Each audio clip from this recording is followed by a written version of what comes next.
Don't forget to share your experiences in the comments and follow us for more heartwarming tales. The morning sun cast gentle patterns through the curtains of the old farmhouse window, creating dancing shadows on the hardwood floor. I was engrossed in reading about new herb varieties, a peaceful hobby I'd embraced since my dear husband Robert left us several winters ago. The house held that special quietness that comes when solitude becomes your companion for most hours of each day. My son, Marcus, now in his early 30s, had returned home after his relationship crumbled unexpectedly during the spring season. What began as a temporary refuge had evolved into a comfortable routine, though perhaps too predictable for either of our growth. Marcus possessed his father's gentle nature but carried something deeper beneath the surface, a current I occasionally sensed but never quite understood. I was admiring a particularly vibrant lavender photograph when his voice drifted from the kitchen area. "Mom, could you join me for a moment?" His tone wasn't urgent, not the kind that sends your pulse racing with thoughts of accidents or emergencies. Instead, it carried a softness, almost tentative, which captured my attention more than alarm would have. Marcus typically spoke with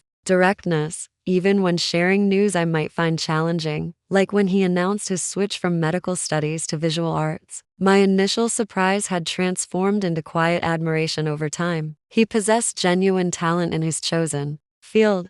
I set aside the gardening magazine, its glossy pages rustling against the fabric of my reading chair. "Coming, sweetheart," I called back, my voice slightly hoarse from the peaceful silence. I rose from Robert's favorite armchair, which still held traces of his presence if you knew where to look, walking down the familiar hallway. The scent of morning wood polish gave way to coffee. Marcus consumed it constantly, a habit from his university days. But another aroma lingered too, something warm and inviting that seemed unusual. Marcus's cooking abilities rarely extended beyond basic meals. Baking had always been my territory, inherited from my grandmother. I paused at the kitchen entrance. The room glowed with soft morning light filtering through the faded checkered curtains I kept meaning to update. Marcus stood beside the center counter, his back toward me, wearing his usual casual attire, a weathered music shirt and comfortable jeans. His shoulders appeared tense, hands resting on the wooden surface, head slightly lowered. My heart squeezed recognizing Robert's posture in that stance, the shoulder set, the way his auburn hair curled at his collar. "Everything okay, Marcus?" I asked, keeping my voice gentle. My mind, as mothers' minds do, began cataloging potential concerns: lost freelance work, troubles with Elena, his former fiancée, car problems. He turned, holding a ceramic mug, his other hand still gripping the counter as if for stability. A small, uncertain smile crossed his face. "Yeah, Mom, everything's different. Could you sit with me for a few minutes?" The subtle warning bells grew louder. Sit-down conversations typically involve significant matters. The kitchen table, a solid pine piece that had witnessed countless family discussions, stood nearby. I pulled out one of the wooden chairs, its familiar scrape against the tile unusually loud in the suddenly charged atmosphere. "All right," I said, settling down and folding my hands on the smooth surface. "I'm listening. What's weighing on your mind, darling?" I attempted to meet his gaze, but he focused on his coffee, swirling the dark liquid. Silence stretched between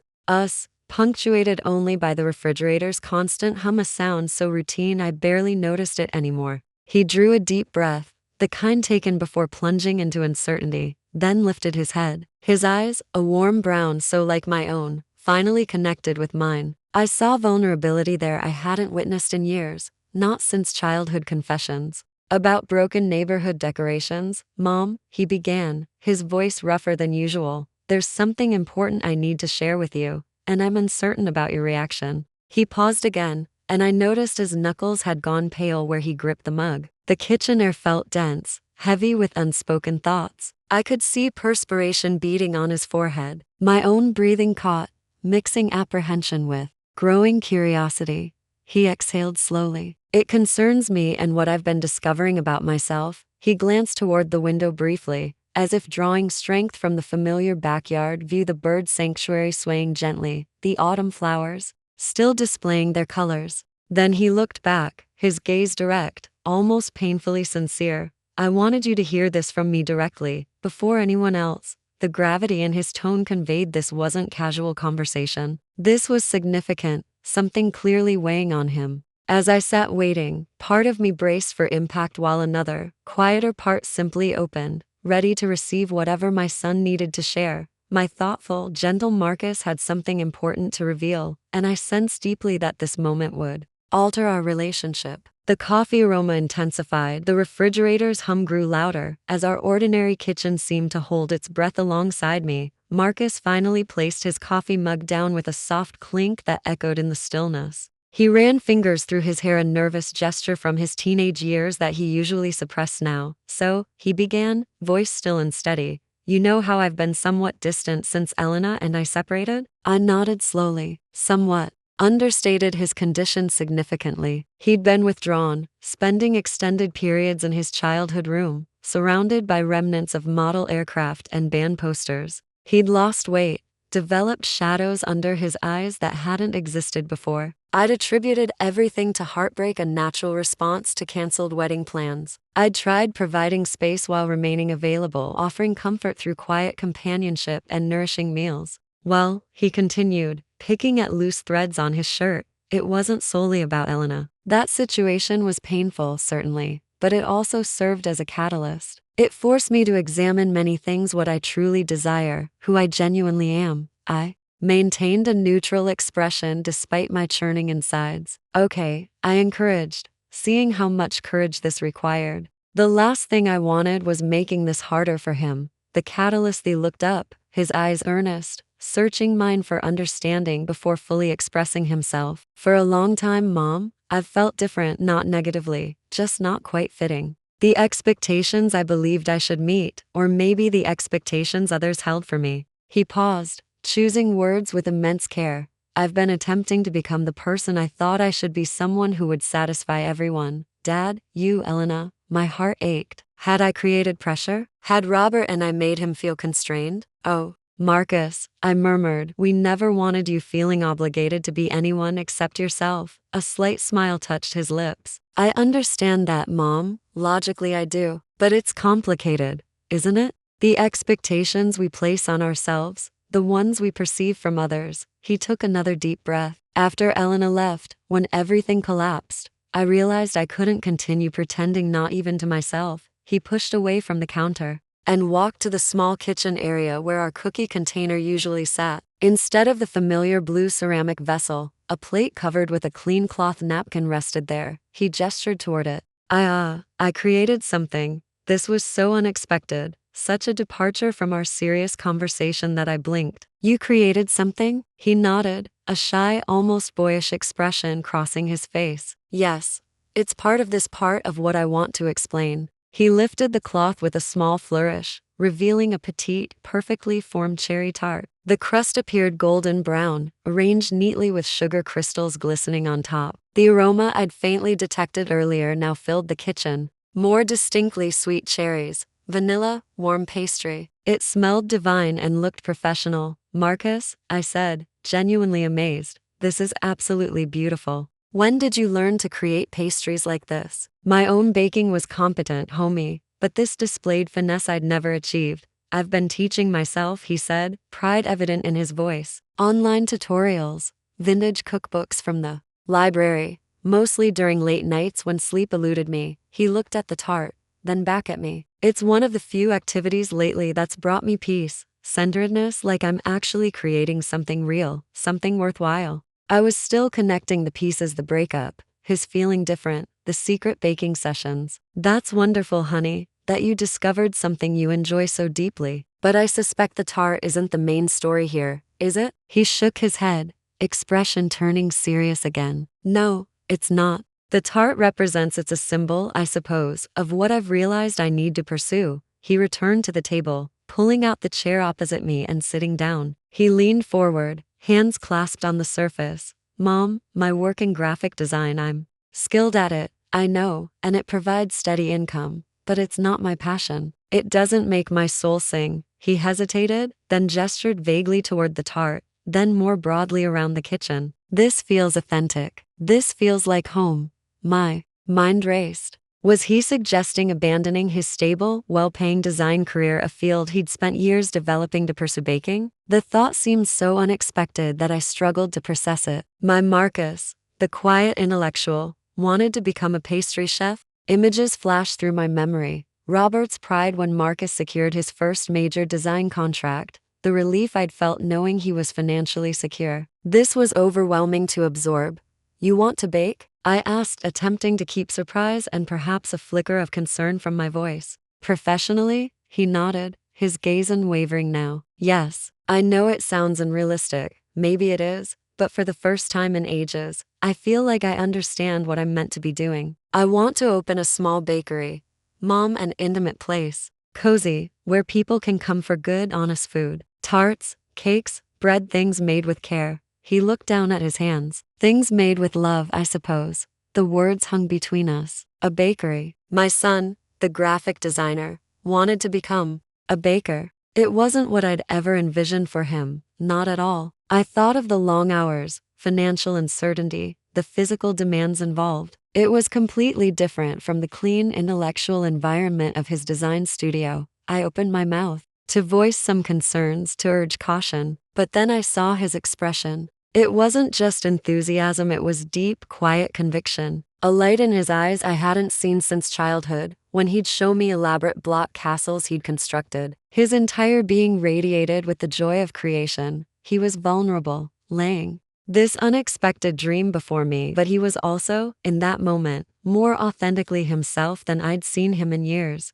The subtle tension in the kitchen shifted, replaced by profound significance. This wasn't merely a whim, this was his heart. I took a slow breath, my gaze drifting to the tart on the counter. It was indeed beautiful, and he had crafted it. He had found solace and joy in its creation during personal turmoil. A bakery, I repeated softly, letting the word settle. I looked back at Marcus, really studied him, the hope shining in his eyes, the nervous anticipation in his jaw. This wasn't just about career change. This was about him finding his way back to himself, or perhaps discovering his truest version for the first time. The Bekareth initial shock began receding, making way for more complex emotions. Fear, yes, for the uncertainties he would face, but also growing pride. It required immense courage to admit your current path wasn't right, especially when it seemed secure, and even more courage to choose a different one that spoke to your soul. So, I began, my voice slightly shaky but warm.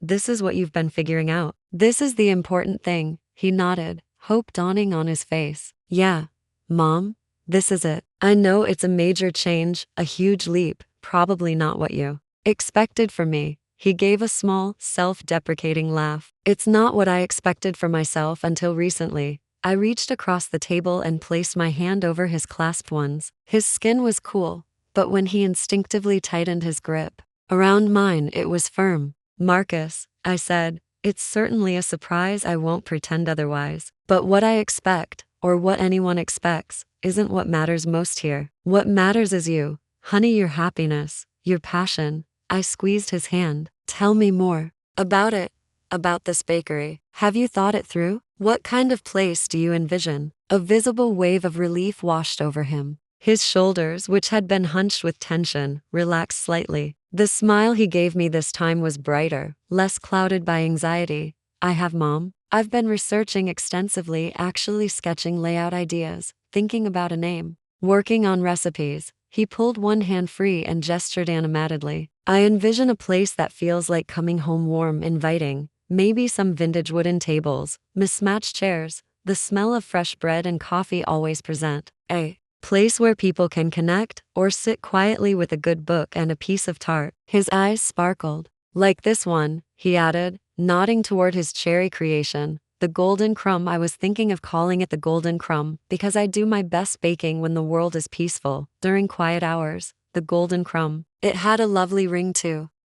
As he spoke, I could almost visualize it, warm light spilling from small shop windows, comforting aromas, the quiet hum of content customers. It was a beautiful vision, and it was his, born from his own period of darkness, his own quiet rising. That sounds really lovely, Marcus, I admitted, and it did. The fears remained, lurking in my mind, the practicalities, the risks, but overshadowing them was growing admiration for his courage and clarity of vision. He wasn't just running from something. He was running towards something he clearly loved. I know it won't be easy, he continued, his tone more serious again. There's so much to figure out, finding a location, securing funding, all the permits and licenses. It's daunting, but for the first time in ages, I feel excited about the future. Truly excited, not just going through motions. He looked at me, his gaze direct and hopeful. What do you think, Mom? Am I completely unrealistic? The first taste. Testy leaned back in my chair, considering his question. Was he unrealistic? Maybe by some standards, giving up a secure modern career for the demanding, often precarious life of a small business owner, especially in food service. Perhaps. But then I thought of my own life. I'd married Robert, my school sweetheart, right? After graduation, we'd built a life together, simple and steady. I'd been a homemaker, raised Marcus, tended my garden. There were things I'd dreamed of doing, small ambitions I'd set aside for family and stability, not with regret, not really, but with quiet acknowledgement that life is full of choices and compromises. Marcus was choosing a different path, a path of passion, perhaps a path of greater risk, but also potentially of greater personal reward. Who was I to call that unrealistic? No, Marcus, I said finally, my voice firm. You're not unrealistic. You're brave. It takes tremendous courage to listen to your heart, especially when it's telling you to take the less traveled path. I smiled. And honestly, anyone who can bake a tart that looks and smells that good is definitely onto something. His face lit up. Really, Mom? You think so? I do, I affirmed. I think it's a wonderful idea, if it's what you truly want, and I think you should pursue it. I paused, then added, and if you need someone to taste test your experiments, you know where to find me. He laughed, a genuine, happy laugh that made my own heart feel lighter than it had in months. That's a deal, Mom. Chief taste tester, it's a very important role. He stood up and went to the counter, carefully cutting a slice of the cherry tart. He placed it on a small plate, grabbed a fork, and brought it over to me. Here, he said, setting it down. The first official taste test for the Golden Crumb. The pastry was flaky, the cherry filling perfectly balanced, not too sweet, with a hint of something I couldn't quite identify. Almond extract, maybe? It was, without question, the best cherry tart I had ever tasted. As I savored that first bite, looking at my son, his face alight with a mixture of pride and nervous anticipation, I felt a profound sense of connection, a deep welling of love and admiration for this wonderful young man who was, in his own unique way, finally truly coming into his own.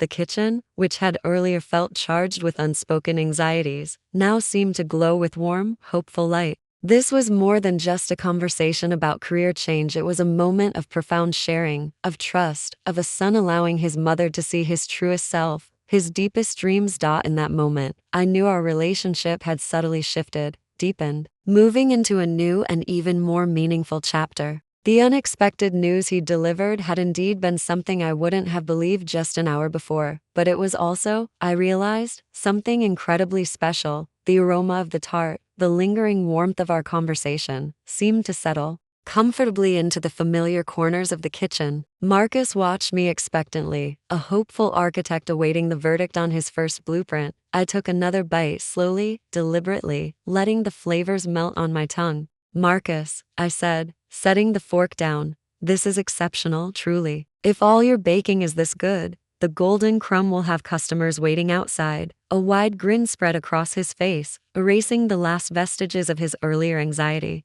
You really think so? I know so, I affirmed. Your father always said, if you're going to do something, do it with all your heart or don't do it at all. And I can taste the heart in this, Marcus. I really can. Robert had been a man of simple philosophies, but they were usually accurate. Marcus's eyes softened at the mention of his father. I remember him saying that usually when he was trying to get me to rake leaves properly. He chuckled, nostalgic, warmth in his voice. But yes, I've been thinking about him a lot through this, wondering what he'd say. He'd be proud, Marcus, I said, my voice thick with emotion. Proud of your honesty, proud of your courage. And he would have loved this tart, no doubt about it. Robert had possessed a legendary sweet tooth, especially for anything with cherries. We sat in comfortable silence for a few moments, the shared memory of Robert a gentle presence between us. The late morning sun was now casting longer shadows, and the kitchen was filled with a golden hue. It felt like a sanctuary, this ordinary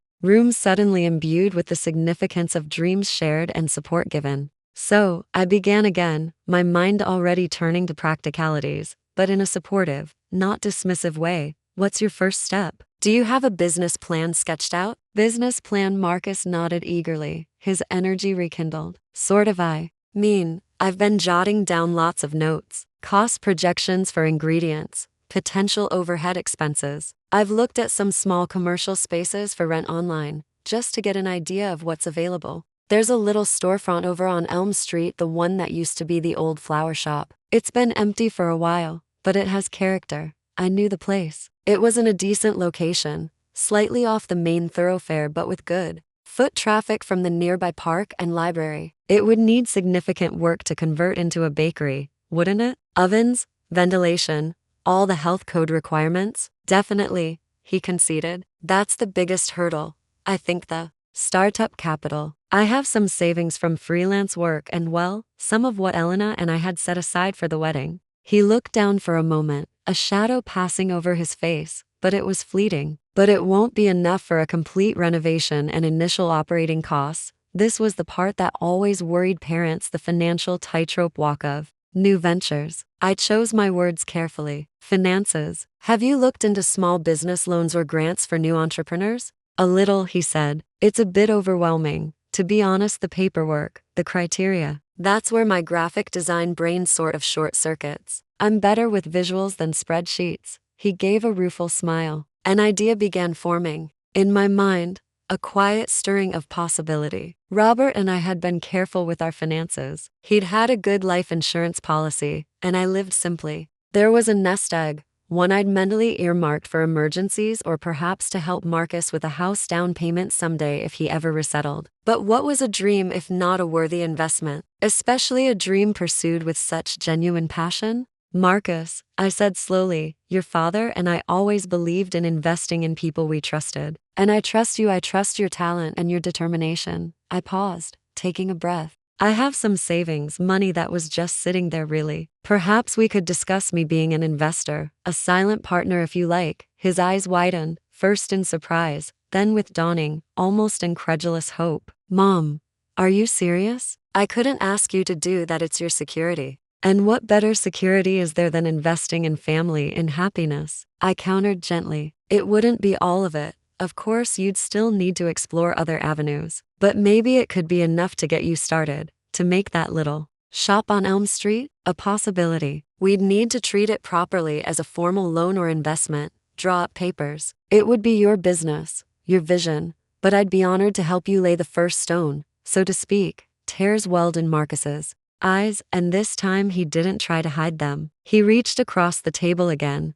taking both my hands in his. His grip was tight, emotional. Mom, I don't know what to say. That's more than I ever could have hoped for. His voice was choked with emotion. Thank you. Just thank you.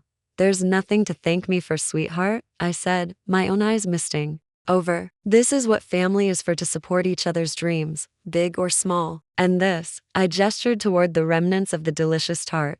This feels like a very big, very wonderful dream. He stood up then, came around the table, and enveloped me in a hug, the kind of hug he hadn't given me since he was a little boy who'd scraped his knee and needed comfort. It was strong, heartfelt, full of gratitude and a sense of shared purpose. I held him tight, feeling the warmth of his embrace, the reality of this new path settling around us. The kitchen, our ordinary everyday kitchen, had become the birthplace of the Golden Crumb, and in doing so, had witnessed the rising of a new level of understanding and connection between a mother and her son. As he pulled back, he was smiling, truly smiling.